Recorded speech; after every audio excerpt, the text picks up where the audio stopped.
Ron here from the hit podcast, The Other Side of Wall Street. And if you're like most of us here in the trading community, you no doubt have mentors or experts that you look up to for trading advice and knowledge. Well, how many times have you wished you could just sit down with one of those experts and have a good old one-on-one conversation with no script, no planned questions, just a friendly chat? Well, that's what we're bringing to you here. Each week, we'll visit with a different expert and have an up-close and personal conversation about anything and everything involving trading. So sit back and enjoy as we get to know our special guest.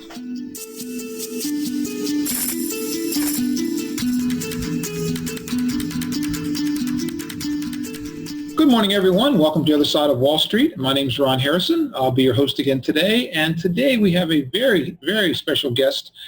And if you guys that follow us know, one of our biggest topics that we like to preach is trading psychology. And as far as I'm concerned, that is the biggest thing.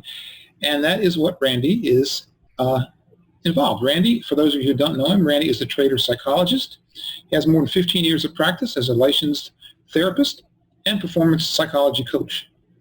And he has trained and consulted traders, portfolio managers, money managers throughout the world, including Australia, China, Hong Kong, Japan, Singapore, UK, Scotland, and of course, good old United States.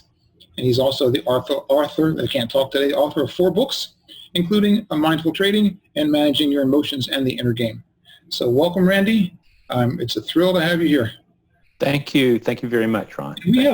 We've had other people on the show, other people that we discussed trading psychology. Mm-hmm. But all those people are similar to me, as in they've traded, they've had mistakes, they've been smart enough to realize that the mistakes were up here, not in the system. So they've learned, through trial and error, that it's the psychology, it's your mindset, it's how you think, how you react, your emotions that cause the problems. You were the first one that we've had on here that actually come from a clinical background. Yeah. So to me, I'm thrilled. I mean, to me, you're the real deal. You're what we all aspire to know. So I'm blushing. You can see me blush. So in doing my research, I know that, well, at least I think I know, you don't trade yourself, never have traded? No, I don't. Really? That's actually an interesting story. Is I was actually speaking and doing a workshop at a retreat. And it just so happens that it was an early morning piece that I was doing. And after the piece was done, a guy walked up to me and said, "Rande, I understand that you're a performance coach." And I said, "Yeah." And he says, "Well, I'm having issues in my business, and I want to know if you can help me." I said, "Well, what's your business?" And he says, I have 2 partners in a hedge fund." And Ron, I swear to you, I said this 15 years ago, okay? I said, "What's a hedge fund?" That's how just absolutely ignorant I was of this whole world. And, ultimately, though, is that guy ended up training with me, becoming a much better trader, and ended up going out on his own, doing very well and stuff like that, and started referring people to me. And that's actually how I got started. But I am all about the emotional brain and the integration of the emotional brain into the thinking brain. That's what my background is. That's when I was actually a practicing clinical therapist. That's what was different about my work. Is I was not nearly as touchy as feely as a lot of people. I was really more about, well, we know that the limbic system is mapping. And once it maps and it consolidates a solution, it's adaptive and it just goes on automatic. Mm. And Ron, your people will experience that every time, every day, when they freeze, when they try to pull the trigger. That's the limbic system basically looking at danger and just absolutely ignoring the thinking brain, hijacking it and turning on fight flight, and you can't pull the trigger. Mm-hmm. The same thing is if you get in the trade and all of a sudden it goes against you and you start freaking out, guess what? That's the limbic system. That's actually the hypothalamus sitting there as a traffic cop saying, "Oh my God, we have danger here. We're going to route this signal not to the thinking brain where you can process and think and be logical and rational. We're gonna route this the low and dirty route, and we're gonna put it in fight flight. We're gonna send it to the amygdala, and before you know it, you just fall apart and you become a raging bull in a china shop.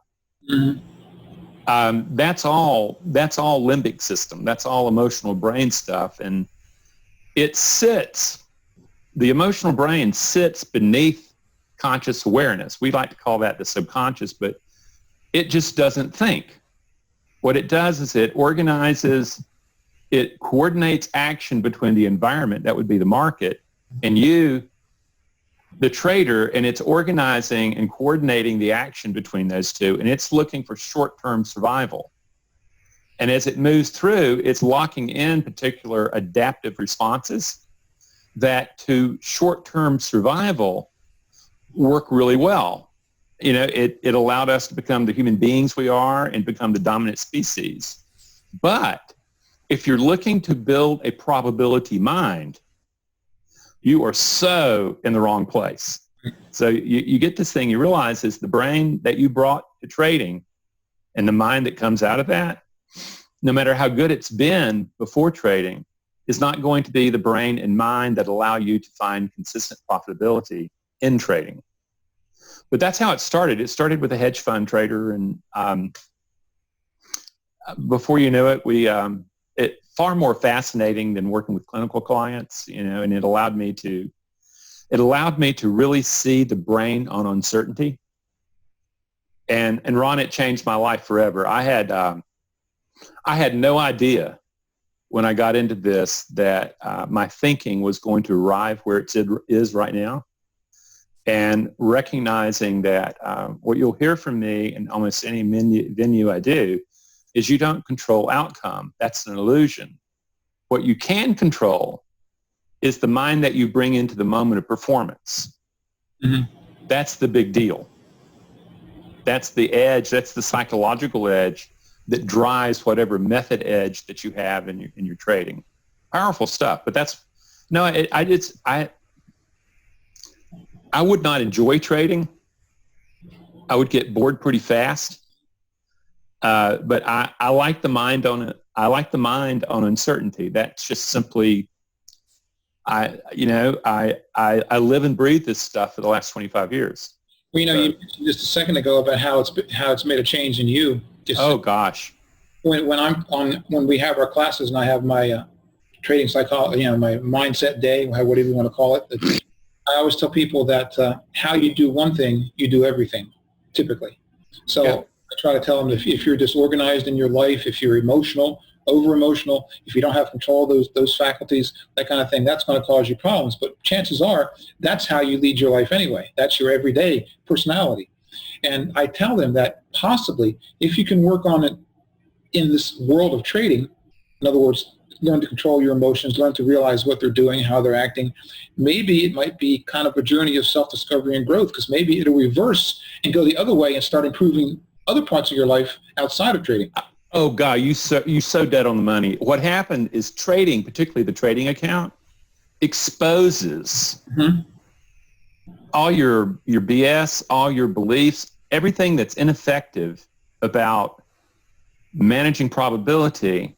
That's what the trading account exposes. And what you'll discover is that, people, let's take a guy who is really into winning. He's an alpha male. He has produced great business. He's sold his business. He has a ton of money, and he gets into trading. And what he's decided he's going to do is he's going to learn the business of trading. And he's already got the capital because he knows that, hey, trading is a capital-intensive industry. Hey, I've got the whole thing. I'm gonna go for it. The very winning mindset, I'm going to prevail, I'm going to win, I'm not going to lose, I'm going to make things happen. That very mindset is what makes those terrific fireballs that these guys do. You've seen it too. I mean, a guy can evaporate $500,000 pretty fast. And then they go, what happened? Man, this worked back in corporate, back in business. But no, that mindset does not work when you're working in probability. Well, those same people that say they're not going to lose the first time they have a losing trade, that's pretty much a major cinder block wall in front of them, because I've found the ones I've watched, they can't get past that loss. No, they can't get past that loss. Right there. I mean, that's it. That's their entire focus from that point on. We actually call that trauma. They actually run into the trauma, and then they will run into the brick wall a number of times thinking that by sheer will they can break down that wall. Mm-hmm. And what they do is they really traumatize themselves. I've actually worked with guys where they were in dread by the time they got to the room and before they turned on their machines and brought up their charts. Mm-hmm. They were already there, and it's because their brain is focused on the kind of major losses they had experienced. And understand, that limbic brain, all it's trying to do is survive the day. Mm-hmm. It's not thinking in the future, it's thinking now. And it's looking at, oh, you're gonna go risk capital. Oh, wow, that's dangerous. Mm-hmm. And what it does is it produces dread as an emotion. And then before you know it, it makes it almost impossible to turn on machines. And then if you push through that, you've got your charting, and then you get into the charting, and you're pushing through the fear, and all of a sudden you start jumping into trades. Mm-hmm.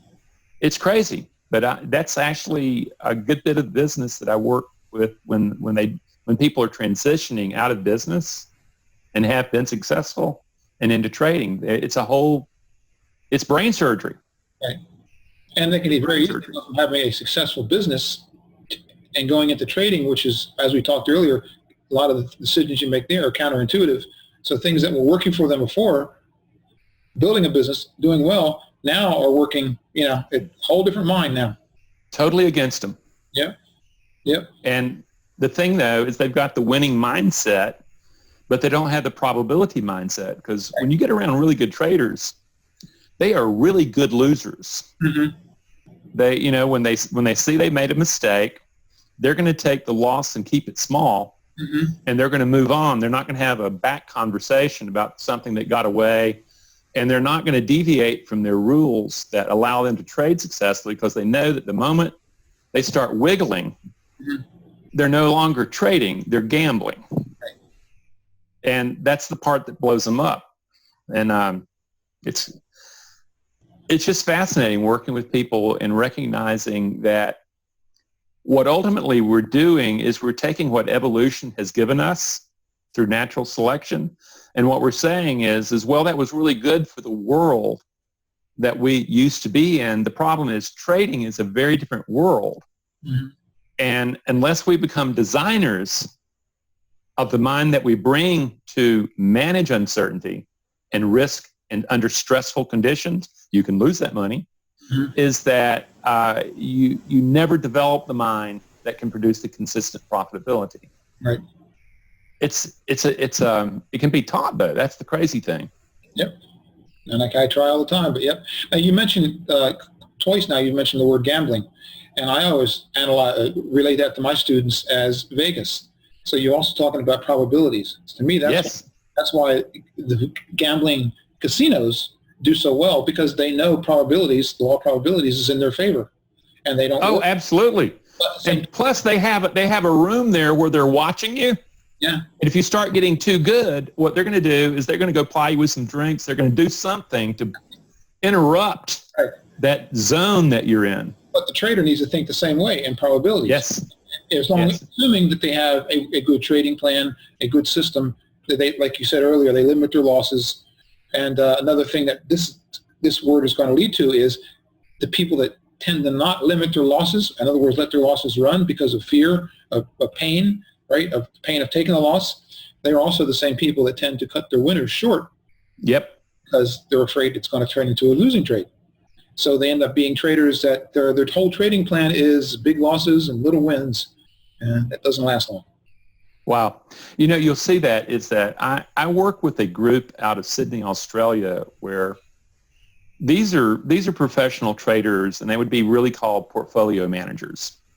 And what I'm working with a guy, and what you're looking at is a normal spread of profitability over a period of month. And you see small losses, you see nickel and dimes things, you see some gigantic days where, the trading gods are with you. And then at the end of it, what happened is that you would also see a couple $80,000 drawdowns. Mm-hmm. And ultimately, this guy that I'm talking about, he was a market analyst before he became a trader and portfolio manager. Now, what that tells you is that, when you're a market analyst, you've got a product you're trying to sell. You're saying, this is going to be dynamite. And ultimately, and he carried that over into trading. And ultimately, what the deal was, is he had to get past being right. Being right has nothing to do with success in trading. And that's what was so hard for him to do. He did it, but he really had to work to rebuild the mind, to move from that, I can sell this thing. And, the thing is when you get around boys like that, what you realize is that everybody knows that it's all probability, but you're telling your boss that you've got it. The boss is telling the client, we got it. When the truth is, the traders recognize, no, this is probability. And it's just that can we consistently land on, relative to us, the right side of probability rather than relative to us, the wrong side of probability, winning and losing. And that's the mind that has to be developed. Also, the trader has to, without a doubt, accept the fact that they don't know and no one else knows. Actually, no software program, nothing knows where a price of anything is going to be an hour from now, a week from now, a month from now, a year from now. Nobody knows. But at the same time, there's so much, and you talked about an analyst, right? There's so many analysts out there that are constantly on CNBC and Bloomberg and anywhere you look, telling you where this is going to be, where this is going to go. You got to get in now. It's going to do this. This is the price. And there's so much media input to the poor beginning traders that they absolutely forming beliefs and opinions of where this or that's going to go. So they get into the trade, and they know without a doubt it's going up. It's going to go to a certain price. So when it goes against them, they hold on because their beliefs are so strong because of the media input they've already gotten. And they can't think objectively about what's going on because they know, they know where it's going to go. It's not a question. So the media is terrible, in my opinion. Media is dangerous. You just need to turn it. I don't know. There are people who trade media, but they don't trade the media like doing what those idiots are saying. What they do is they see where the crowd's running, mm-hmm. and they bet against or for or whatever they're doing to do that. I actually have a client who he's talking to me and he says, Randy, when I read charts, I don't see numbers. And I said, well, Christopher, what do you see? He says, I see blood. Now think about it. Yeah, true. Yeah. He sees blood. He actually understands what numbers are representational of. Mm-hmm. He's looking at, these are actually emotions in different play. And what Christopher's doing is he's looking for the guys who are going to chicken out, mm-hmm. or make unsound decisions under pressure. Mm-hmm. That's the main thing. But yeah, he wasn't seeing facts. He was seeing blood. Right. Good trader. We also tell our students that basically you have three, and tell me if anything I say you disagree with, feel free, but we say there's basically three categories of emotion that you have to deal with as a trader. Your own, of course, biggest part. Yeah. But then you've got your customers' emotions, which in our case, we sell options. That's what we teach. Yeah. We're selling options to the option buyers, who, in my opinion, are gamblers. So you've got the gambler mentality. So you've got your own mentality, your own psychological problems. You got the gambler mentality, who's your customer. And then you have the mass market psychology, which is just a combination of everybody out there trading, which is basically what technical analysis does for you. It shows you the mass market psychology, how the herd of sheep are turning. And I use that analogy all the time too. They're like a herd of sheep. The front one goes one way, they all go that way. They don't know why, but they got to follow it. And if you the herding, yeah. All the markets nowadays, it's not fundamentally driven hardly at all anymore. It's emotionally driven. Some news blip will come out, market goes south. Some other thing comes out, it's good news, it all goes north. The fundamentals of the companies aren't changing day to day. No. The market's going up 300 and down 300 and all. Purely because the herd of sheep turned, and they all went with it. So do you agree with that as far as the three categories? Oh, absolutely. I actually like that. I like. I've always been. I've always been like options, and one of my best friends used to sell options, and it was the same thing. Is that you talk, but ultimately there's this burn time, and you just don't know what's going to happen, and you're holding it. Mm-hmm. And it's kind of like, who's got the dynamite and where's that fuse at? And so, yeah, I actually like your analogy. I like it a lot. Yeah. Another thing that I run by you, see what you think about, is that, we're talking about fear and greed and all the emotions that are playing part in the trader's downfall if we don't correct it. But then I like to tell them the problem with all of that is, and the problem you're going to have is there's another emotion called ego. I assume ego is an emotion too, right? Well, you're asking a guy like me a question like that, and that becomes really a technical thing. Anyway, and I like to explain that though. You've opened up something really wonderful. You explain it. Let me finish first, and then you explain. Yeah. Okay. You have emotion, and emotion is the third member of the three musketeers: fear, greed, and ego. Right? Your ego is going to tell you that you're right. It's everything else is wrong. Something else caused the problem, not you.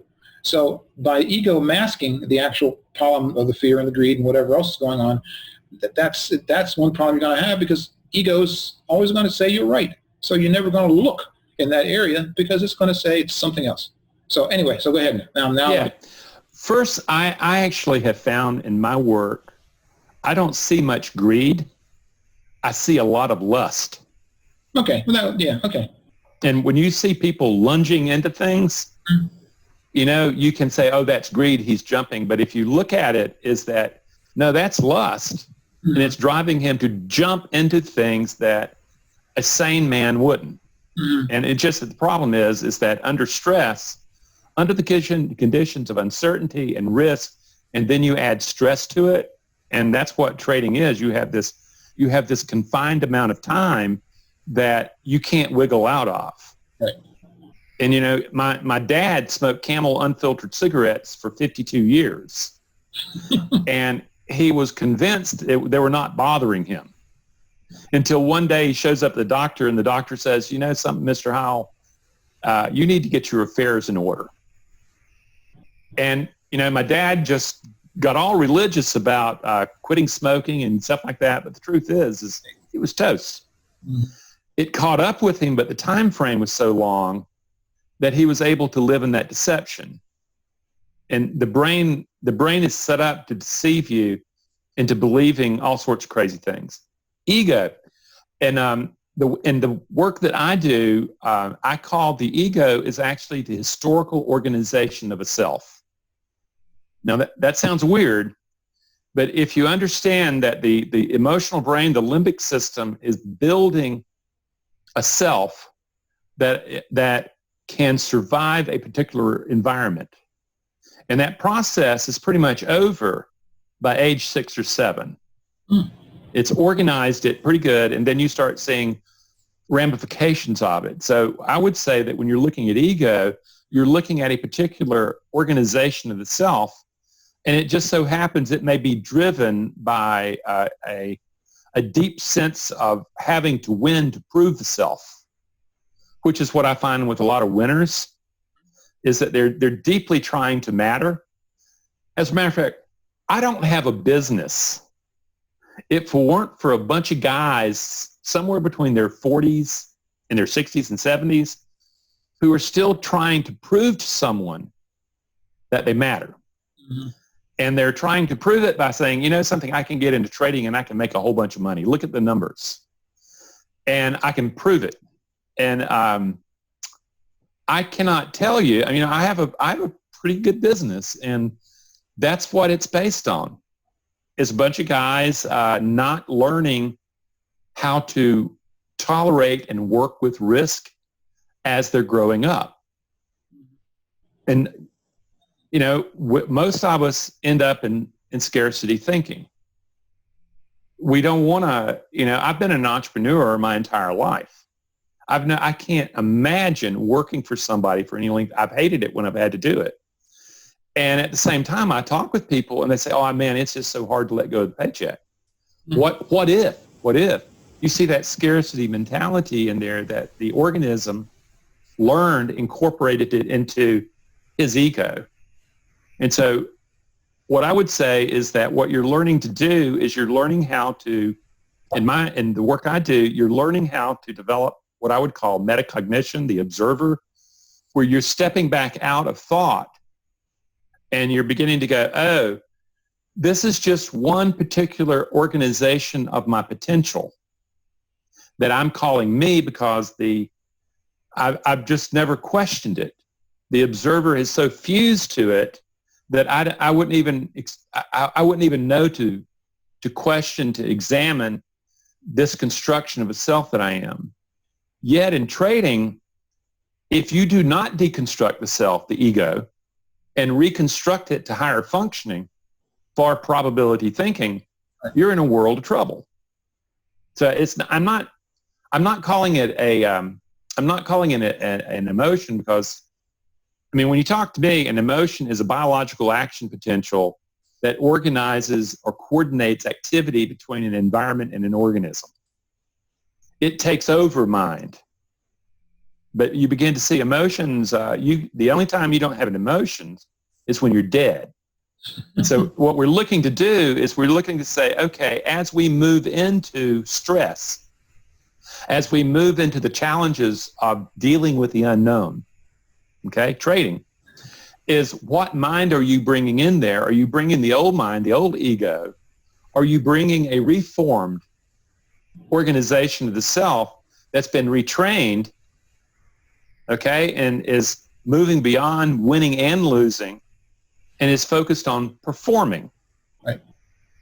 Okay, if that's ultimately for me, that's the big deal, is are you willing to recognize is that you never had a chance, and when you start looking at guys, I have friends, I don't know if I'd call them friends, but guys who I've known for 10, 12 years, and they regularly pull out $10, $12, $13,000 a day out of the markets. Really fantastically good traders.